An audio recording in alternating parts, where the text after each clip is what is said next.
Politics वाला, आओ राजनीति करें।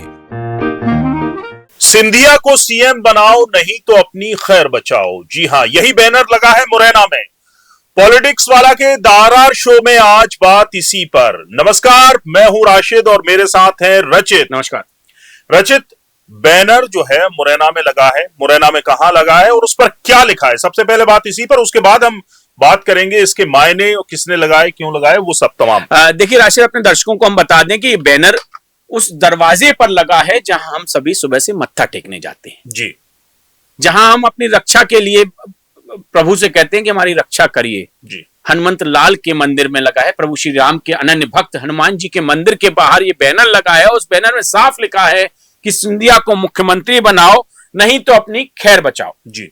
आखिरकार ये संदेश किसको दिया जा रहा है और किसने ये बैनर लगाया, ये सवाल बहुत बड़ा है कि आखिरकार कौन है जो हनुमान जी के मंदिर के बाहर ये बैनर लगाकर आया है। राशिद जी, रचित, बड़ा सवाल एक ये भी है कि क्या ये सिंधिया समर्थकों का गुस्सा है या जनता की आवाज है या फिर कहीं कांग्रेस की कोई अंदरूनी चाल तो नहीं है और ये इस बैनर के पीछे?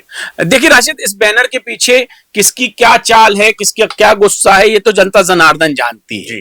लेकिन जिस तरह से अभी जो माहौल चल रहा है, क्योंकि हम आपको पीछे थोड़ा सा ले जाएं, अपने दर्शकों को पीछे ले जाएं, कैबिनेट की बैठक में जिस तरह से सिंधिया खेमे के दो मंत्रियों का गुस्सा जाहिर हुआ, प्रद्युम्न सिंह तोमर, तुलसी सिलावट ने जिस तरह से अपनी नाराजगी जताई कि अधिकारी सुन नहीं रहे हैं, ग्वालियर में सड़कें एक के बाद एक धंसती जा रही हैं, अधिकारी ध्यान नहीं दे रहे हैं, उनकी बातों को नहीं सुना जा रहा है, तो आखिरकार कहीं ना कहीं एक ये भी वजह हो सकती है। लेकिन बैनर किसने लगा? जब मैं बीजेपी दफ्तर में बैठा था अभी, तो वहां मुझे ये सुनने मिला कि कांग्रेस वाले लगा रहे हैं जी, जो चर्चाएं हो रही थी।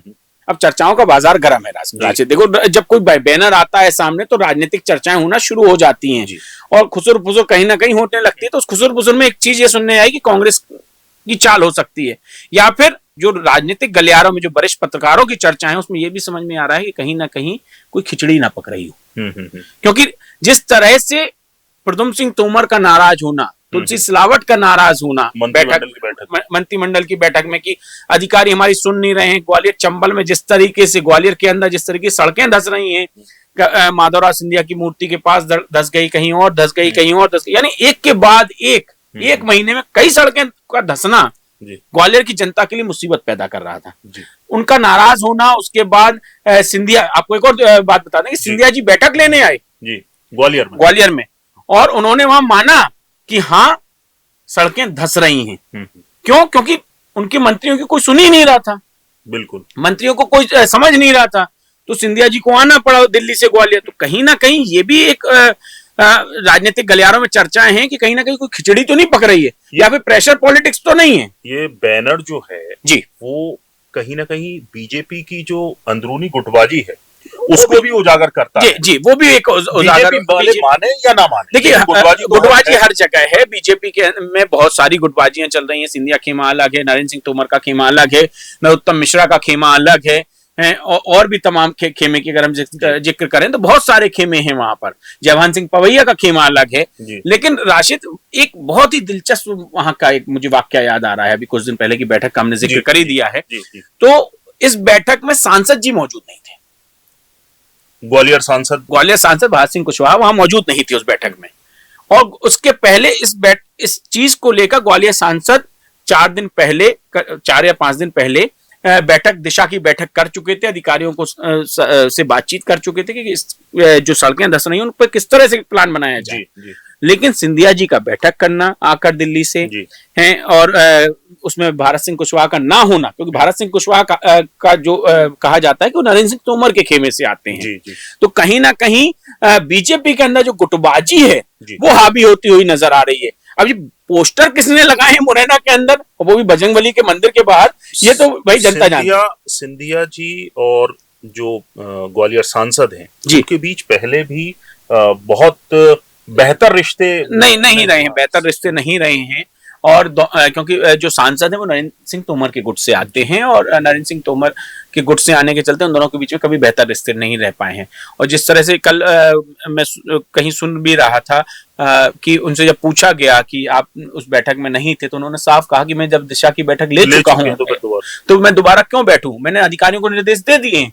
लेकिन मुझे यह समझ में नहीं आया कि सिंधिया जी को आकर ग्वालियर के लिए बैठक करना और वहां तो सड़कों का मुद्दा उठाना, तो ये बात कहीं समझ नहीं आ रही, गुटबाजी साफ दिख रही है। ये तो हो गई बीजेपी की बात। कांग्रेस की अब हम बात कर लें। कांग्रेस में भी अभी ना तो कोई चुनाव है प्रदेश में, लेकिन इसके बावजूद भी कुछ दिन पहले जो नेता प्रतिपक्ष हैं उमंग सिंगार, उनके समर्थकों ने बाकायदा नारे लगाए कि 2028 में जो मुख्यमंत्री हैं वो उमंग सिंगार को बनाया जाए।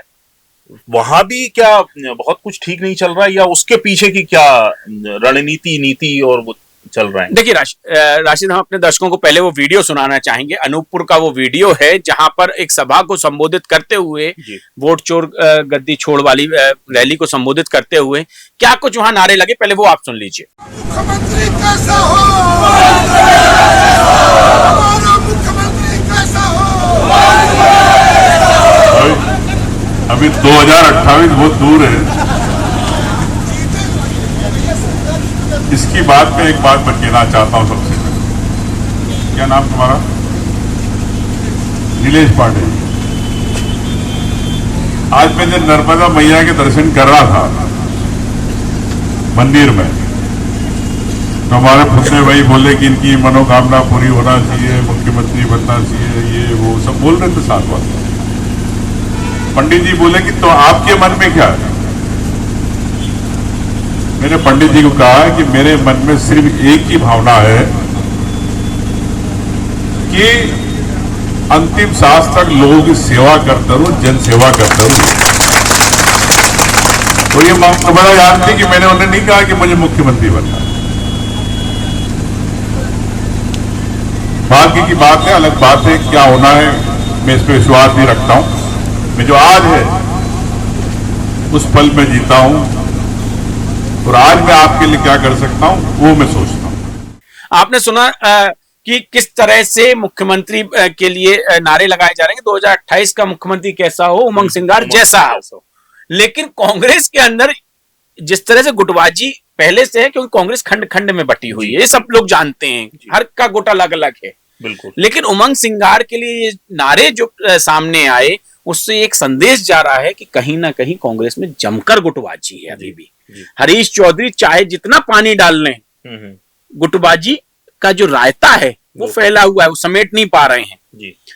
लेकिन राशिद, दर्शकों को एक और हम बयान जरूर सुना दें पहले कि उमंग सिंगार का, कि रात को तकरीबन 7 या 9 बजे के बीच में, शाम को 7 या 9 बजे के बीच में ये नारे लगते हैं। और दूसरे दिन सुबह एक स्कूल के कार्यक्रम में उमंग सिंगार क्या कुछ कह रहे हैं, पहले वो सुन लीजिए। सरकार बनेगी 2028 में, कांग्रेस की सरकार बनेगी और कई लोग संपर्क में। ये तो मैं समझता हूं कि हम तो उनका इंतजार रोक रखा है, नहीं तो जिस दिन चाहेंगे उस दिन दरवाजे खोल। आपने सुना राशिद कि उमंग सिंगार जी कह रहे हैं कि रात में नारे लग रहे हैं कि 2028 का मुख्यमंत्री कैसा हो, उमंग सिंगार जैसा हो। और उमंग सिंगार कह रहे हैं कि बीजेपी के विधायक हमारे संपर्क में है, तो कहीं ना कहीं खिचड़ी कुछ पक रही है। मुझे इस समय 2020 याद आ रही है। ये 2020 की जो काली रात है जी, जब होटल में जो ड्रामा होता है गुड़गांव के, वो याद आ रहा है। कहीं ऐसी खिचड़ी तो नहीं पक रही है कि इधर भी हो उधर भी, दोनों तरफ जी। लेकिन किस तरह से ये खिचड़ी पक रही है, दावे तमाम हो रहे हैं कि दावे पे बीजेपी अध्यक्ष का बयान भी आया। हाँ, बीजेपी अध्यक्ष का भी बयान सुनवा देते हैं अपन लोग, सुनिए। भाई साहब, किसके कौन संपर्क में, उनकी तो लड़ाई खत्म नहीं हो रही, और सपने देखने पे कोई बैन नहीं है, ना उसका कोई नियम है। और दुनिया में ऐसे बहुत सारे लोग हैं जो 20-25 साल से सपने ही देख रहे हैं। सरकार तो कभी बननी ही नहीं और ना बनना है। राशिद, इस बयान के मायने बहुत अलग हो गए खंडेलवाल के। हाँ। उन्होंने साफ कह दिया कि पहले अपने घर देख लीजिए। इसलिए एक कहावत भी है बुंदेलखंड में कि जिसके घर कांच शीशे के होते हो, दूसरों के घर में पत्थर नहीं मारते हैं। और कल तो के बाजार भी बड़ा गर्म था, सोशल मीडिया पर चर्चाएं चल रही थी। आपने भी लिखा था कि कांग्रेस के एक जो विधायक हैं वो बीजेपी में जा रहे हैं। हालांकि अभी जो है प्रतिपक्ष चल रहा है, इस वजह से वो रुक गए हैं। राशिद, मैंने खुद लिखा था कि एक बीजेपी के वरिष्ठ माफ कीजिए कांग्रेस के एक वरिष्ठ विधायक हैं जो बीजेपी की ओर कदम बढ़ा रहे हैं और उनकी बातचीत तक पूरी हो गई है, लेकिन पितृपक्ष के चलते शायद रुक गए हों। नवरात्रि आने वाली, 3 दिन बाद नवरात्रि आ रही है, आ रही है, हम लोग नवरात्र का महीना, नवरात्र के दिन शुरू हो रहे हैं, तो कहीं उसमें वो झटका दे सकते हैं कांग्रेस को। लेकिन कॉन्फिडेंस देखिए आप उमंग सिंगार का, कि रात को नारे लगते हैं और सुबह कहते हैं कि कई बीजेपी नेता मेरे संपर्क में हैं, और इधर से पलटवार होता है कि जिसके घर शीशे के होते हैं वो दूसरे के घर में पत्थर नहीं मारते हैं। तो कहीं ना कहीं, क्योंकि 3 दिन तक उस जगह पर तमाम बीजेपी के दिग्गज रहे जी, तो कहीं ना कहीं पासा बीजेपी पलट ना दे कि विधायक तो आपके संपर्क में नहीं, मेरे संपर्क में जरूर है। बिल्कुल सही। लेकिन जो कल शाम से जो एक बैनर आया मार्केट में सिंधिया जी का, उससे फिर से हवा बदल गई कि अभी तक तो चर्चा उमंग सिंगार की थी, हम और आप कल शाम को यही चर्चा कर रहे थे, लेकिन अब जो बैनर आया मुख्यमंत्री बनाओ सिंधिया जी को, नहीं तो अपनी खैर बचाओ, ये जो लाइन है आखिरी की, चलिए मुख्यमंत्री बनाओ बात अच्छी है, अब ये अपनी खैर बचाओ, ये संदेश किसको देना चाह रहे हैं और कौन दे रहा है ये संदेश, ये बड़ा सवाल है। क्योंकि ग्वालियर चंबल का वो अंचल अपने आप में सियासत निर्णायक रहता है और सियासत पलटने में भी, क्योंकि आपको 2020 का दिन याद होगा कि ग्वालियर चंबल नहीं सियासत पलटी थी, तो कहीं ना कहीं क्या कुछ होने वाला है ये जनता जनार्दन जानती है राशि, तो 2028 का चुनाव में जनता अपने आप बताएगी। बहुत बहुत शुक्रिया रचित। तो सिंधिया को मुख्यमंत्री बनाने को लेकर मुरैना में बैनर लगा है, उसके क्या मायने हैं वो हमने आज डिस्कस किए हैं, चर्चा की है। आप इस मुद्दे पर क्या सोचते हैं, क्या विचार रखते हैं, वो भी हमें आप कमेंट कर बता सकते हैं। वीडियो पसंद आया हो तो लाइक कीजिए, शेयर कीजिए और हमारे चैनल पॉलिटिक्स वाला को सब्सक्राइब जरूर कीजिए। नमस्कार।